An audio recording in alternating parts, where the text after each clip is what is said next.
Barra, c'est une immense plaine urbaine construite en 30 ans le long de la mer, à l'ouest de Rio. Et la mairie veut un symbole public et nous amène en hélicoptère avec Bertrand sur ce site, au croisement de deux axes dessinés par Lucio Costa il y a 40 ans. Il y a là, au croisement de deux grands axes routiers, un grand triangle libre qui appartient à la ville. Il y a des centres commerciaux, des bureaux, des quartiers de maisons, des quartiers de tours le long de la plage. Et il n'y a pas de bâtiment public, il n'y a pas de symbole, il n'y a pas d'espace public non plus. Et là, nous décidons que ça sera un jardin. Et au milieu du milieu, eh bien oui, c'est l'endroit où pourrait être ce symbole.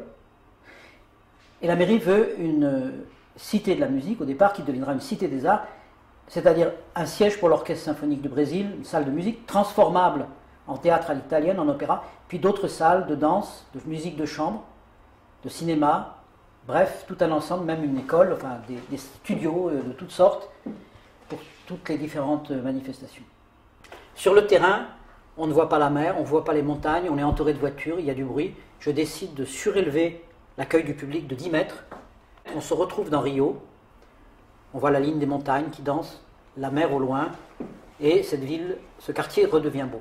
Du bâtiment, on voit donc au loin, mais le bâtiment est également visible de loin.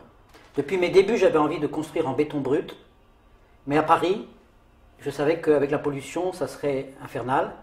À New York, c'est forcément de l'acier, parce que, évidemment, pour faire des salles de musique, il faut la masse, il faut le béton.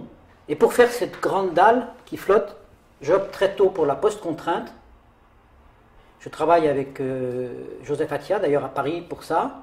On sait que les Brésiliens maîtrisent très bien cette technique. Freycinet est venu dans les années 50 à lancer un bureau. Et le projet est vu dans une filiation avec la Cité de la Musique, projet pour la Médiathèque de Québec, ce que j'appelle quelquefois les îlots ouverts ou des briques creusées, c'est-à-dire que les différents éléments du programme sont des objets qui sont eux-mêmes dans un grand ensemble vide, traversé par la lumière, la vue. Ici, on a un parallélépipède biaisé, formé par deux grands plans, la base de la terrasse, le toiture. C'est une immense véranda, et les volumes dansent à l'intérieur. J'ai mis un moment à trouver d'ailleurs cette danse qui part de voiles ponctuelles au sol qui s'évasent. Ceci contient les salles dans une incurvation qui n'est pas difficile à construire et qui crée tout le mouvement du projet. Il y avait déjà dans les esquisses du Palais des Congrès ces deux grands plans, les voiles inclinées. On retrouvera dans le musée Hergé ce travail du volume perforé avec plusieurs objets dans l'hôtel de Région à Lyon, parallélépipède creusé avec une grande richesse d'espace intérieur. Sur ce programme de salles transformables, il y a donc une innovation avec 10 tours de loge qui reprennent le thème de Luxembourg, dont 4 sont mobiles cette fois, qui vont permettre la scène à l'italienne ou l'auditoire périphérique pour le concert symphonique. Je pense que les espaces intérieurs, les cadrages que ça donne sur la montagne, l'espace d'ombre du jardin d'ombre dessous, comme un parc Güell en béton brut, tout ça est un accomplissement dans mon travail, je crois. En tout cas, c'était un émerveillement de le faire.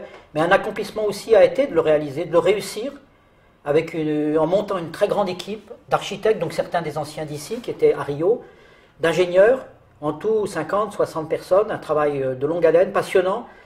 Des gens comme Bruno Cantarini, ingénieur, un homme qui a connu Freycinet, qui a travaillé avec lui, qui connaît donc très bien la post-contrainte et qui s'est passionné pour ce projet. Donc on a eu un échange formidable. On a aussi apporté notre exigence sur le béton, énormément de tests, un travail sur l'acoustique formidable, des plans d'exécution où notre équipe a fait passer tous les détails, les canalisations, etc. Travail très soigné. Et du côté brésilien, à un certain moment, 3000 ouvriers sur le chantier à la fin du gros œuvre. Quelque chose d'impressionnant, précis, sans accident. Le rez-de-chaussée du bâtiment est une salle fraîche, un immense jardin d'ombre. En fait, le vent le traverse et remonte et rafraîchit l'espace immense de la véranda. Plutôt qu'une grande ouverture d'un coup, la mairie a préféré une mise en route progressive. Théâtre, danse. Maintenant, les musiciens sont là, l'orchestre symphonique s'installe, les cours vont commencer. Bientôt, pour les Jeux Olympiques, le métro sera là. Sa vie et sa vivra.